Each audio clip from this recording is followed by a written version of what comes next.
هیچ وقت بابت عشق‌هایی که نثار دیگران کرده اید افسوس نخورید. حتی اگر بعدها به این نتیجه رسیدید که ذره‌ای برای عشق شما ارزش قائل نبودند.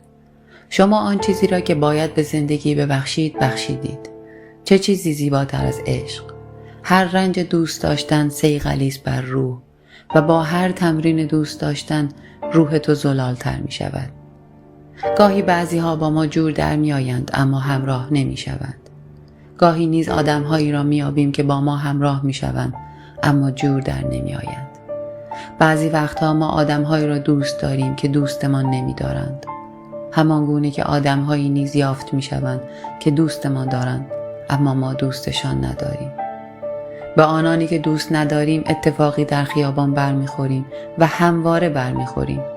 اما آنانی را که دوست می‌داریم همواره گم می‌کنیم و هرگز اتفاقی در خیابان به آنان بر نمی‌خوریم.